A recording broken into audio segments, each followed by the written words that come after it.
May the Holy Trinity bless, protect, and keep all of you. May the Lord continue to bless everyone through the intercessions of St. Luke.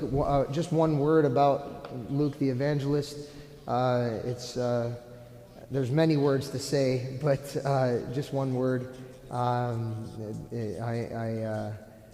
have house blessings that happen after this, so I have to sort of be on my way, but I don't want to leave, at least without a word, the importance of the gospel that we heard in the Orthros today.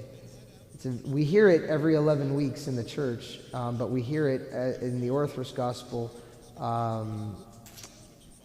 for the apostle and evangelist Luke, not just because he wrote the words, but because he himself is in the gospel. And just something to keep in our mind, just a little word.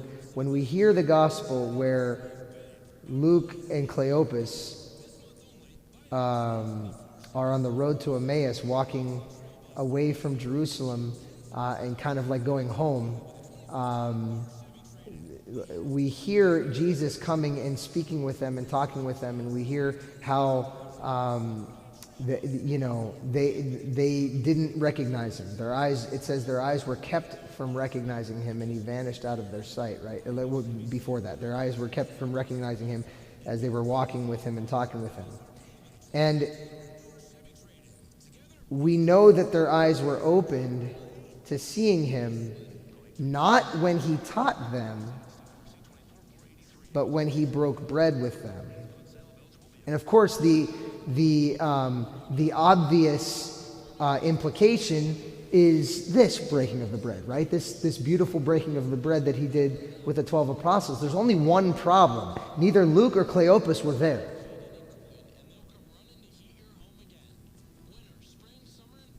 So how is it possible that it was that scene which they had never seen before?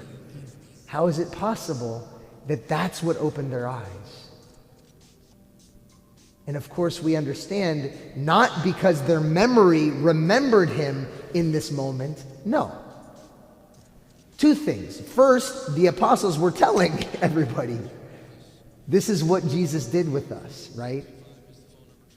But more importantly than that, it's the fact that the reception of Holy and Divine Communion puts Christ in us.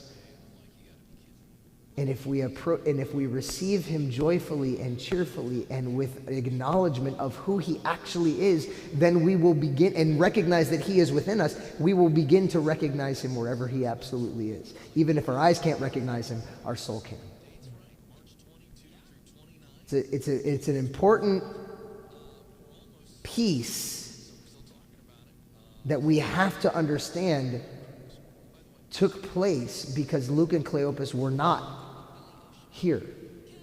They did not have Jesus washing their feet. They did not receive Holy Communion prior to his resurrection or prior to his crucifixion the way that these 12 did.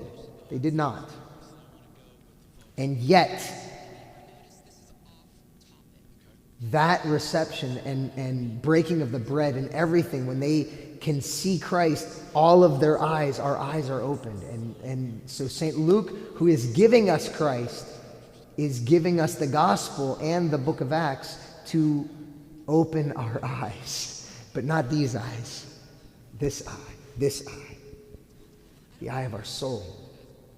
Our nous. The eye that's at the very center of our being.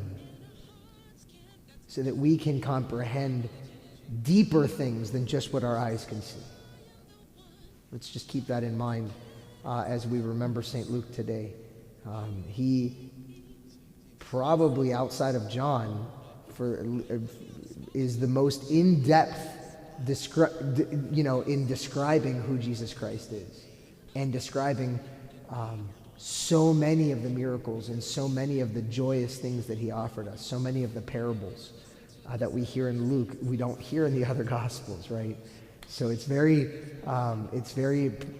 impactful that Luke, in fact, all of the Gospel writers, but Luke, in fact, is giving us such beautiful gold that we don't necessarily get in the other Gospels about Christ, and that in his Gospel the apostles' eyes were opened to understand the scriptures.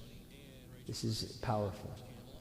May we have that opening of our eyes through Christ this day and all days. Amen.